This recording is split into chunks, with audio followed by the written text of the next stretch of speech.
कायदे लोकप्रतिनिधींनी करावेत म्हणून आपण काही लोकांना विधानसभेला पाठवतो, काही लोकांना लोकसभेला पाठवतो. पण दुर्दैव म्हणजे ते एक प्रकारे आपले हनुमानच आहे. सीतेचा शोध घ्यायला लंकेला कुणाला पाठवला? रामानं. हनुमानाला पाठवलं. कशासाठी? किंवा जा शोध तरी घेऊन या, मग कसा आणायचं ते ठरवू. तसा आपल्या शेतीमालाच्या भावाचा शोध घ्यायला आपण काही हनुमान मुंबईला पाठवलेत, काही दिल्लीला पाठवले. पण हे हनुमान राहिले, ही माकडं राहिली, म्हणून आपल्याला हे सगळं सोसावं लागतं. हे लक्षात घ्या. आपण माकडांना पाठवलं, आम्ही हनुमान पाठवलेच नाही. हा दोष आपला सुद्धा. 1,15,000 कोटी रुपये खर्च करून नको असलेला शक्तीपीठ करायला यांना पैसे आहेत.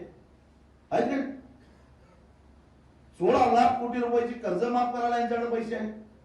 मग 2-2.5 कोटी रुपये आंबा उत्पादक, काजू उत्पादकाला द्यायला यांच्याकडे पैसे नाही. मग ते जर नाहीत म्हणत असतील तर पायातलं हातात घ्यायला सुद्धा कमी करून चालणार नाही. कुठला पैसा आला? यांच्या बापाचा आहे काय? रोजगार हमीच्या कामावर जातात सगळे. देवेंद्र फडणवीस, नरेंद्र मोदी आणि हे सगळे रोजगार हमीच्या कामावर जाऊन पगारातनं तुम्हाला पैसे द्यायले. कुठला पैसा आहे? तुम्ही आणि मी करदाते आहोत. नैसर्गिक आपत्ती आल्यानंतर तुम्ही जर का 2-2.5 कोटी रुपयाची तरतूद करणार नसाल तर राग कुणाला यायला पाहिजे? शेतकऱ्याला तर यायला पाहिजेच. पण या भागातून निवडून जाणाऱ्या लोकप्रतिनिधींना सुद्धा शरम वाटली पाहिजे, असं माझं स्पष्ट मत आहे.